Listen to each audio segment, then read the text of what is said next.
अस्सलाम वालेकुम वरहमतुल्लाह। तो बेटा हमारा जो टॉपिक जो आज का है वो है ग्रीन हाउस इफेक्ट। ये जो हम एनवायरनमेंट पढ़ रहे हैं, लेसन जो हमारा आवर एनवायरनमेंट, उसका और एक topic that is green house effect या ग्लोबल वार्मिंग। ये भी हमें इसमें देखना है और थोड़ा बहुत हमें जानना है ओजोन डिप्लीशन जो है वो क्या होता है, वो भी हम जानेंगे। तो आज हम इसमें पढ़ेंगे, आज का टॉपिक जो है green house effect. Green house effect होता क्या है? तो सबसे पहले हम लेंगे यहाँ पे जो ग्रीन हाउस होता क्या है। इफेक्ट को बाद में लेंगे, पहले हम लेंगे ग्रीन हाउस क्या होता है।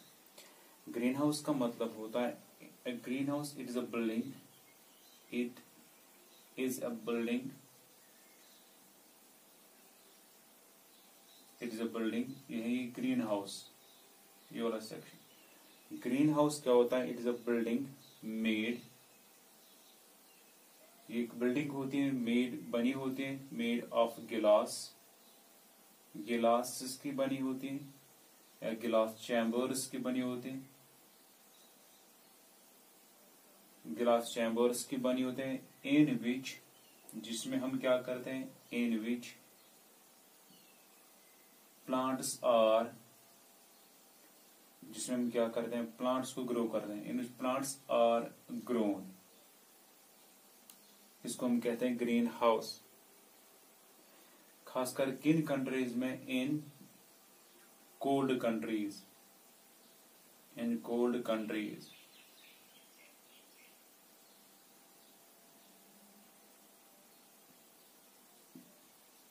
कोल्ड कंट्रीज है और इन कोल्ड क्लाइमेटिक एरियाज, और इन कोल्ड क्लाइमेटिक एरियाज, इसको हम कहते हैं ग्रीन हाउस। तो ग्रीन हाउस क्या है? ये एक बिल्डिंग है जो बनी हुई है, गिलास चैम्बर्स की बनी हुई है या पॉलिथीन की, पॉलिथीन्स की बनाई जाती है, उनकी भी बनाई जाती है। इन विच प्लांट्स आर ग्रोन, जिसमें हम क्या करते हैं, हम प्लांट्स को ग्रोन करते हैं। खासकर किस कंट्रीज में? जो कोल्ड कंट्रीज होंगी या जिन एरियाज में क्लाइमेट कोल्ड होगा, उस एरियाज में हम लोग इस मेथड को यूज करते हैं और इसके अंदर हम प्लांट्स ग्रो करते हैं। तो हम क्या करते हैं, हम इसमें ये जो ग्रीन हाउस जब बनाते हैं, फॉर एग्जांपल ये कैसे होता है ग्रीन हाउस। फॉर एग्जांपल ये हमने ऐसे एक हाउस बनाया और ये हाउस किसका बनाया, हमने ये एक चैम्बर का बनाया, गिलास चैम्बर का बनाया हाउस। तो इसके अंदर हम लोग क्या करते हैं, हम लोग प्लांट्स को ग्रो करते हैं। तो इस जब हम यहाँ पे लिखते हैं कोल्ड क्लाइमेटिक एरियाज, तो बाहर क्लाइमेटिक एरिया कोल्ड होगा और इसके अंदर अलग क्लाइमेट बन जाएगा, अलग टेम्परेचर बन जाएगा। तो यहाँ पे क्या होता है, there is a continuous increase. फिर इसमें क्या, जब हम ये चैम्बर बनाते हैं, इसके अंदर क्या होता है, इसके अंदर होता है there is a continued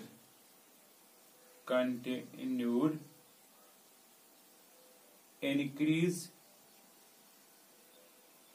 in temperature। तो इसके अंदर टेम्परेचर जो है वो कंटिन्यू इंक्रीज हो जाता है। खासकर इसके अंदर, इस ग्रीन हाउस के अंदर कंटिन्यू टेम्परेचर इंक्रीज जो होता है वो इंक्रीज हो जाता है। Even when the outside temperature, even when the outside temperature,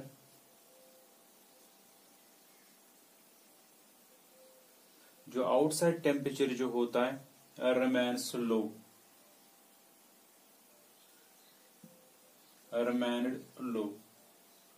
वो क्या रहता है, वो कम रहता है। जो इसके अंदर टेम्परेचर इंक्रीज जो हो जाता है, ये किस लिए हम कर रखते हैं, क्योंकि ये प्रोटेक्ट करता है, इट प्रोटेक्ट्स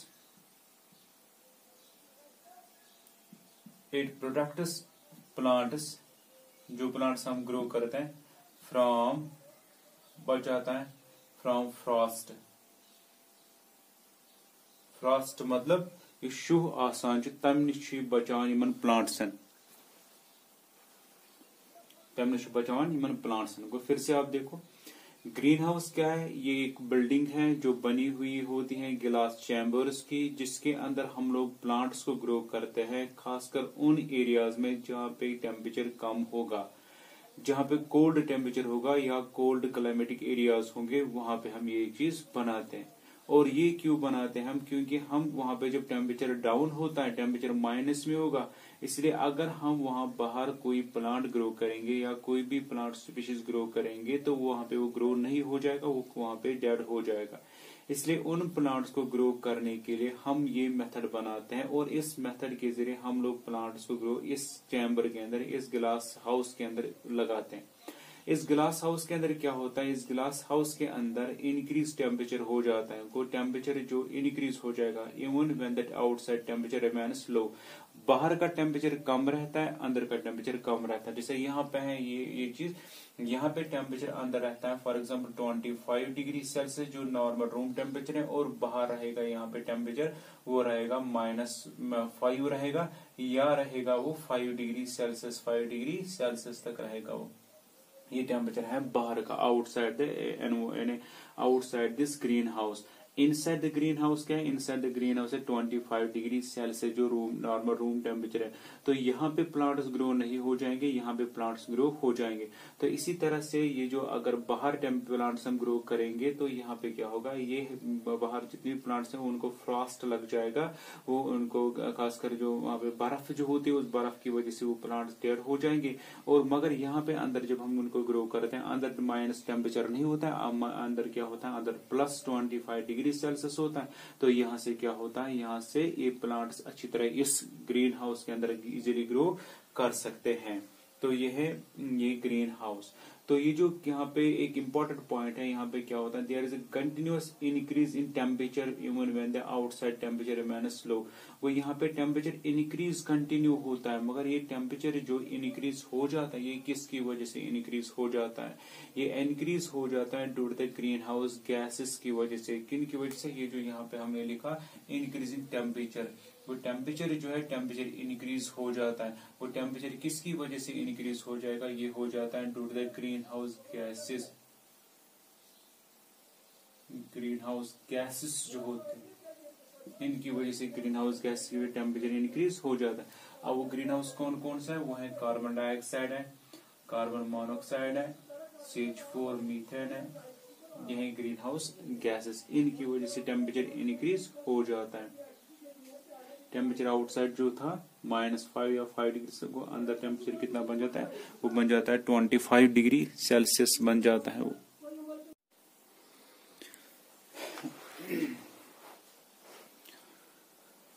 तो बेटा कि ग्रीन हाउस हमने देखा, ग्रीन हाउस होता क्या, अब उसके बाद हमें देखना है green house effect. Green house effect है क्या? तो ग्रीन हाउस इफेक्ट क्या है? It process caused by green house gases. तो ग्रीन हाउस इफेक्ट क्या है? ये वो इफेक्ट होता है जो हो रहा है किन की वजह से? ग्रीन हाउस गैसेस की वजह से हो रहा है। खासकर ग्रीन हाउस गैसेस में आता है कार्बन डाइऑक्साइड है ग्रीन हाउस गैस, मीथेन है green house gas, nitric oxide है ग्रीन हाउस गैस, या CFCs है एंड वाटर वेपर्स हैं। ये सारे क्या है? ये सारे ग्रीन हाउस गैसेस हैं, और इनकी वजह से एक इफेक्ट पड़ जाता है इन द एटमॉस्फेयर पे, उसको हम कहते हैं ग्रीन हाउस इफेक्ट। वो it is the process caused by, ये किसकी वजह से होता है? हो जाता है ग्रीन हाउस गैसेस की वजह से होता है। Which occurs naturally in the atmosphere, जो एटमॉस्फेयर में नेचुरली होता है, यानी जिसको कोई नहीं करता है, ये नेचुरली खुद ब खुद हो जाता है। This process plays a crucial role in warming the Earth's surface, making it habitable। यानी ये जो ग्रीन हाउस जो होता है या ग्रीन हाउस इफेक्ट जो होता है, जब इसमें वार्मिंग होता है, जब ये नेचुरल इफेक्ट करता है इन द एटमॉस्फेयर में, तो इससे क्या हो जाता है? इससे वार्मिंग हो जाता है, हमारा एटमॉस्फेयर जो है वो वार्म हो जाता है, वो गर्म हो जाता है, अर्थ सरफेस गर्म हो जाते हैं, और बनाता है इसको हैबिटेबल बनाता है, रहने के लिए, सर्वाइव करने के लिए अच्छा बनाता है, for animals, for living beings के लिए। खासकर अगर ये ग्रीन हाउस नहीं होगा, अगर ग्रीन हाउस इफेक्ट नहीं हो जाएगा on the surface of earth पे टेम्परेचर तब होगा -17 डिग्री सेल्सियस। तो अगर -17 डिग्री सेल्सियस रहेगा अर्थ के ऊपर तो अर्थ क्या बन जाएगी, अर्थ बन जाएगी फ्रोजन बन जाएगी, ये सारी अर्थ जम जाएगी और इस पे कोई लाइफ नहीं पाई जाएगी। इसीलिए इसको बचाने के लिए, लाइफ को बचाने के लिए, लाइफ को सरवाइव करने के लिए नेचर ने एक सिस्टम बनाया, that system is called green house effect उसने कहा। और उसने वो ग्रीन हाउस इफेक्ट जब अपीयर्ड किया इस और एटमॉस्फेयर में, तब यहाँ पे टेम्परेचर कितना बन गया, वो बन गया +17 डिग्री सेल्सियस बन गया। और ये जो +17 डिग्री सेल्सियस जो है, ये +17 डिग्री सेल्सियस किस लिए होता है, फॉर द सर्वाइवल के लिए, लिविंग बींग्स जो होते हैं उनको सर्वाइव करने के लिए, उसको सुटेबल फॉर सर्वाइव करने के लिए लिविंग बींग्स के। तो ये किसकी वजह से हो जाता है, ये होता है इस ग्रीन हाउस इफेक्ट की वजह से। तो ग्रीन हाउस इफेक्ट क्या है, it is the process caused by green house gases. ये वो प्रोसेस होता है जो ग्रीन हाउस गैसेस की वजह से हो जाता है, खासकर कार्बन डाइऑक्साइड की वजह से हो जाएगा, मीथेन की वजह से हो जाएगा, नाइट्रिक ऑक्साइड की वजह से हो जाएगा, CFCs की वजह से हो जाएगा, कार्बन या वाटर वेपर्स की वजह से हो जाएगा, विच ऑकर्स नेचुरली, जो नेचुरली होता है, जिसमें कोई इंसान हाथ नहीं लगाता है। फिर बाद में ग्लोबल वार्मिंग जो होती है वो होती है ड्यू टू ह्यूमन एक्टिविटीज की वजह से। पर हम यहाँ पे बात करें ग्रीन हाउस इफेक्ट की, तो यहाँ पे जब ये एटमॉस्फेयर में चला जाता है ये, तो ये एटमॉस्फेयर में क्या करता है, this process plays a crucial role in warming. तो ये क्रूशियल रोल बनाता है खास करके इसमें वार्मिंग कराता है, वार्मिंग करता है, या खासकर हमारी अर्थ जो उसको, उस अर्थ को गर्म बनाता है। और गर्म कितना बनाता है, +17 डिग्री सेल्सियस उसको बनाता है। 70 डिग्री सेल्सियस वहां पे टेम्परेचर बन जाता है। और 17 डिग्री सेल्सियस क्यों रहता है वहां पे, वो इसलिए रहता है क्योंकि लिविंग बींग जो होता है उनके लिए वो हैबिटेबल बन जाएगा, उनके लिए वो अच्छा बन जाएगा रहने के लिए, और वो वहां पे सरवाइव अच्छी तरह कर सकते हैं। और अगर ये ग्लोबल वार्मिंग, अगर ये ग्रीन हाउस इफेक्ट नहीं होता तो अर्थ का टेम्परेचर कितना होता, अर्थ का टेम्परेचर होता है -17 डिग्री सेल्सियस, जिसकी वजह से अर्थ क्या हो जाएगी, अर्थ फ्रोजन हो जाएगी, वो सारी अर्थ जम जाएगी। और अगर अर्थ जम गई तो लाइफ जो है इस अर्थ के ऊपर या इस प्लेनेट के ऊपर, इस पे कोई लाइफ जिंदा नहीं रहेगी। तो हमारी लाइफ क्या बन जाएगी, वो लाइफ बन जाएगी लाइफ लेस प्लेनेट वो बन जाएगा। तो इस चीज को हम कहते हैं ग्रीन हाउस इफेक्ट, हम इसको कहते हैं।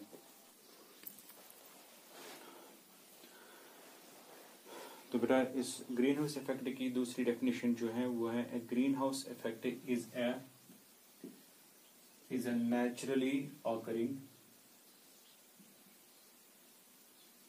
a naturally occurring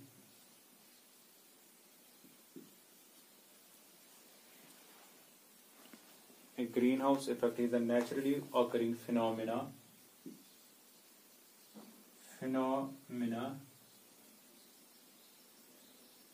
that blankets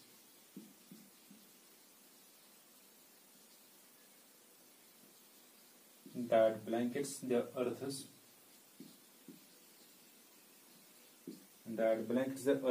lower temperature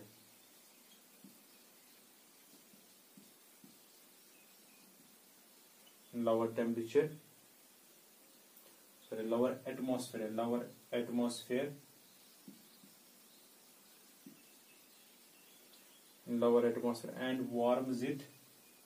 and warms it maintaining the temperature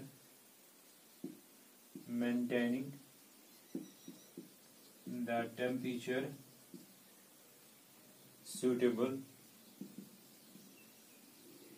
for living things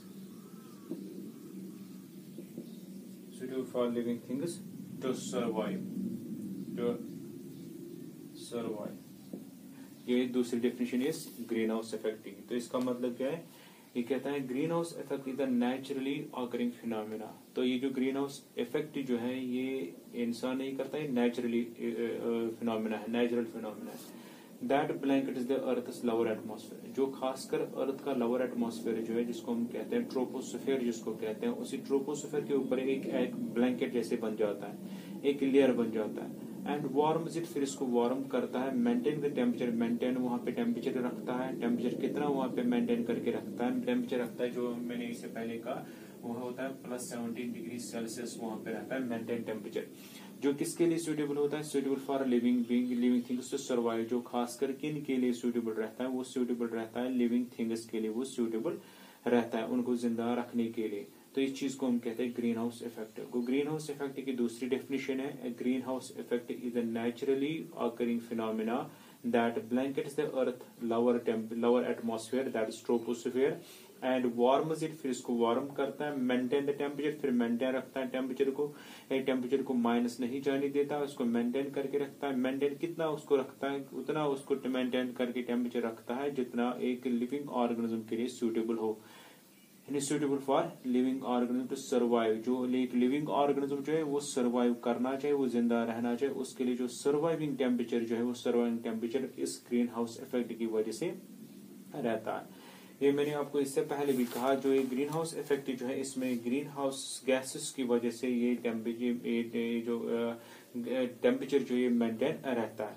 अब अगर कभी इसमें हो गया, अब अगर इसमें एक चीज हो गया, अगर ये टेम्परेचर जो है ये टेम्परेचर ज्यादा हो गया, अगर इन ग्रीन हाउस गैसेस ने मेंटेन टेम्परेचर रखा 17 degree Celsius for the living beings के लिए, फॉर सर्वाइविंग के लिए, अगर इस टेम्परेचर जो है या ड्यू टू ह्यूमन एक्टिविटीज की वजह से हो गया, ह्यूमन्स ने कुछ एक्टिविटीज की, फॉसिल फ्यूल्स उसने जलाए, ट्रांसपोर्ट ज्यादा यूज किया, या पेट्रोल जो है, डीजल जो है, या पोल्यूशन ज्यादा हो गया, उसकी वजह से फिर क्या हो जाता है, उसकी वजह से फिर ये ग्रीन हाउस इफेक्ट जो है, ये ग्रीन हाउस इफेक्ट कन्वर्ट हो जाता है इनटू ग्लोबल वार्मिंग में, फिर वहां पे आ जाता है ग्लोबल वार्मिंग। अब ग्लोबल वार्मिंग क्या है, ग्लोबल वार्मिंग है क्या, तो ग्लोबल वार्मिंग क्या है, ग्लोबल वार्मिंग भी इसी कैटेगरी से आते हैं, या इस ग्रीन हाउस इफेक्ट जो है इसका भी इसी का इफेक्ट आता है, वो है global warming. Global warming, global warming, global warming क्या है, ग्लोबल वार्मिंग का मतलब होता है increase the concentration of oxygen या green house gases in the atmosphere. Global warming की एक सिंपल डेफिनेशन है, वो है increase the concentration of greenhouse gases, जिसे खास कर आता है carbon dioxide in the atmosphere, इस चीज को हम कहते हैं, इसको हम कहते हैं ग्लोबल वार्मिंग। ग्लोबल वार्मिंग क्या है, ग्लोबल वार्मिंग इसकी सिंपल डेफिनेशन है increase the concentration of green house gases.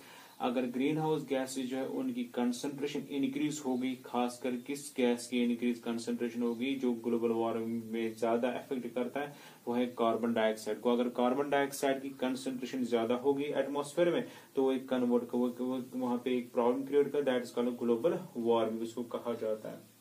ये हो गई एक डेफिनेशन इस ग्लोबल वार्मिंग की। दूसरी डेफिनेशन है इसकी, the rise in average temperature, the rise in average temperature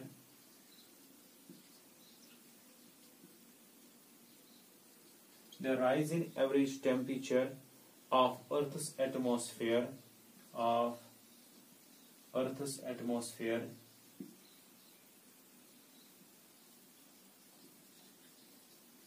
the rise in average temperature of Earth's atmosphere due to the increased concentration of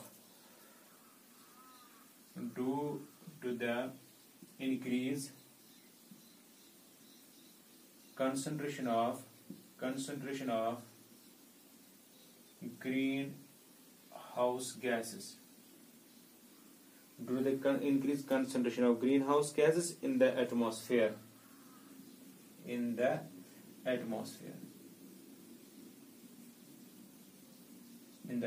इसको भी हम कहते हैं called global warming. The rise in average temperature, जो average temperature जो होता है, average temperature कितना है 17 डिग्री सेल्सियस है, वो अगर वो ज्यादा हो गया अर्थ में, ड्यू टू किसकी वजह से हो जाएगा, increase the concentration of green house gases. Green house gases में से कार्बन डाइऑक्साइड के लेवल, कार्बन मोनोऑक्साइड है, CFCs हैं, अगर उनकी कंसंट्रेशन ज्यादा हो गई एटमॉस्फेयर के अंदर, तो वो क्रिएट करता है इस ग्लोबल वार्मिंग को क्रिएट करता है, वो ग्लोबल वार्मिंग बनाता है। फिर इसी तरह ये हो गई इसकी दूसरी डेफिनेशन।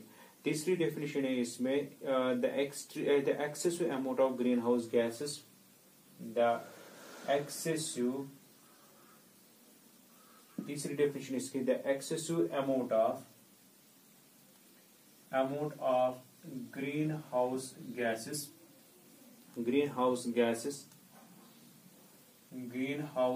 गैसेस जो होता है इनका एक्सेसिव अमाउंट हो जाएगा इन the atmosphere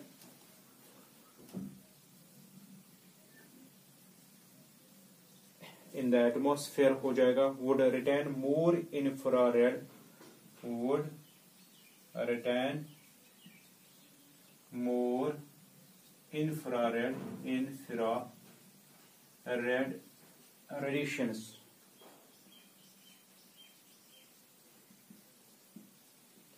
infrared radiations resulting in enhanced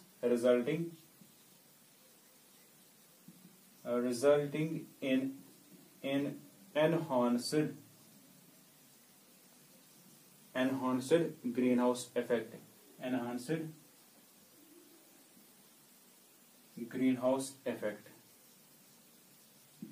ये भी होता है ग्रीन हाउस ग्लोबल वार्मिंग। यानी इसका मतलब क्या है, द एक्सेसिव अमाउंट ऑफ, अगर ज्यादा अमाउंट में हो जाएगा ग्रीन हाउस इफेक्ट, ज्यादा हो जाएगा ग्रीन हाउस गैसेस की कंसंट्रेशन ज्यादा हो जाए एक्सेसिव अमाउंट में, सबसे ज्यादा अमाउंट में एटमॉस्फेयर में, would return more infrared radiations, तो उससे क्या हो जाएगा, इंफ्रारेड रेडिएशन जो है वो ज्यादा वहां पे पैदा हो जाएगी और जिससे क्या हो जाएगा, जिससे ग्रीन हाउस इफेक्ट वहां पे क्रिएट हो जाएगा और उसकी वजह से फिर ग्लोबल वार्मिंग हो जाएगी। ये यहाँ पे वर्ड है इंफ्रारेड रेडिएशंस। इंफ्रारेड रेडिएशंस होते क्या है, ये वो रेडिएशंस होते हैं जो सन से आ जाती है, यानी सन से इंफ्रारेड रेडिएशंस भी आते हैं, सन से अल्ट्रावायलेट रेडिएशंस भी आ जाते हैं, सन से बहुत सारे रेडिएशंस आ जाते हैं। उसमें से एक रेडिएशन है that is called infrared radiations, उनको कहा जाता है। और ये इंफ्रारेड रेडिएशंस अगर किसी सरफेस के अंदर चली जाए तो वहां से वापस नहीं चली जाते। और इसमें एग्जांपल है, बहुत अच्छी एग्जांपल है इस ग्लोबल वार्मिंग की, वो है अगर हम एक गाड़ी को लेंगे तो एक सिंपल एग्जांपल है जिससे आपको समझ आएगा ग्लोबल वार्मिंग होता क्या है, ग्लोबल वार्मिंग से इंक्रीज कंसंट्रेशन कैसे हो जाती है। देखो अगर हमारे पास गाड़ी एक है तो हमारे पास कार है, ये कार जो है, इस कार के अंदर फॉर एग्जाम्पल ये कार है, इस कार के अंदर जो है, इस कार के अंदर एक आदमी बैठा है। ये अगर गाड़ी है, इस गाड़ी जो है, इस गाड़ी के अंदर क्या है, इस गाड़ी के अंदर एक पर्सन बैठा है। तो वो जो पर्सन जो है, उस पर्सन के बॉडी से उसकी गैसेस जो होते हैं, खासकर उसका टेम्परेचर जो है या मुंह से कार्बन डाइऑक्साइड निकलता है वो बाहर चला जाता है। मगर पर्सन एक है, इस गाड़ी के अंदर जो स्पेस जो वो ज्यादा होती है। अगर इसी स्पेस में इसमें नॉर्मल उस वक्त टेम्परेचर रहता है, नॉर्मल टेम्परेचर मतलब इसमें ज्यादा गर्मी हमें महसूस नहीं होती है क्योंकि जब एक ही पर्सन इसमें होगा। अब गाड़ी एक ही है, मगर इस गाड़ी के अंदर इसमें पहले एक पर्सन बैठा था, अब इस गाड़ी के अंदर कितने पर्सन बैठे, इसके अंदर 5 पर्सन बैठे हैं।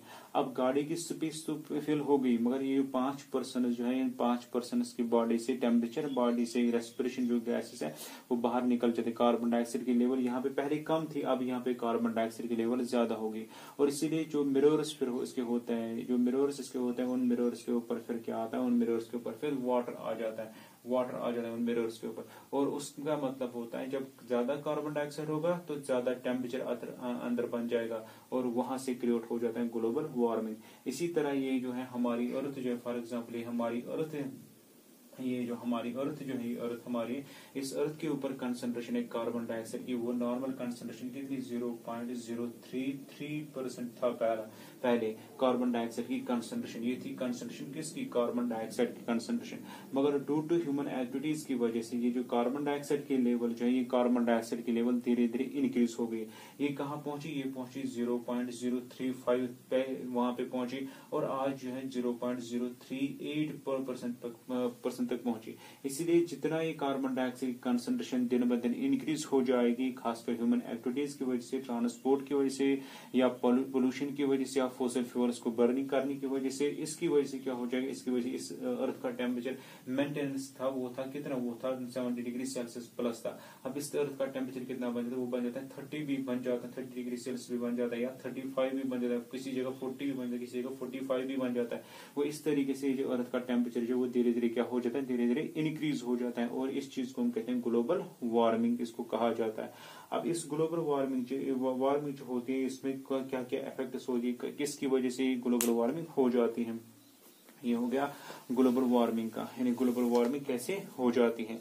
अब ग्लोबल वार्मिंग आपको समझ आया ग्लोबल वार्मिंग कैसे हो गए का मतलब क्या है। ग्लोबल वार्मिंग का मतलब होता है, सिंपली आप याद रखो, ग्लोबल वार्मिंग का मतलब होता है increase the concentration of carbon dioxide, जो है उसकी कंसंट्रेशन को अगर इंक्रीज हो जाएगी इन द एटमॉस्फेयर के अंदर, तो उसमें क्या हो जाएगा, उसमें कार्बन मोनोऑक्साइड जो है, कार्बन डाइऑक्साइड जो है, या CFC जो है, या नाइट्रिक ऑक्साइड्स जो है, अगर उनकी कंसंट्रेशन एटमॉस्फेयर में ज्यादा होगी तो वो क्रिएट करता है, क्योंकि उसकी वजह से क्या हो जाता है, उसकी वजह से नॉर्मल टेम्परेचर जो है वो इंक्रीज हो जाता है, और वो टेम्परेचर 70 डिग्री से लेके 40 डिग्री तक पहुंच जाता है, और उस चीज को हम कहते हैं ग्लोबल वार्मिंग, उसको कहा जाता है। तो इंशाल्लाह कल इसमें हम देखेंगे और एक लेक्चर जो है कॉन्सिक्वेंस ऑफ ग्लोबल वार्मिंग या strategies against global warming. Global warming में ये ग्लोबल वार्मिंग किस चीज से हो जाती है, इसमें कौन कौन से ऐसी चीजें होती है जिनसे ये ग्लोबल वार्मिंग क्रिएट हो जाते हैं। फिर इसमें हमें देखेंगे ये भी, इसके लिए स्ट्रेटजीज क्या क्या हम करेंगे, कौन कौन से तरीके हम करेंगे जिससे हम ये ग्लोबल वार्मिंग जो है ग्लोबल वार्मिंग कम होनी चाहिए, यानी ग्लोबल वार्मिंग नहीं होनी चाहिए, नॉर्मल टेम्परेचर रहना चाहिए, और ग्लोबल वार्मिंग जो है इसको हम कंट्रोल किस तरीके से कर सकेंगे वो देखेंगे कल। Thank you.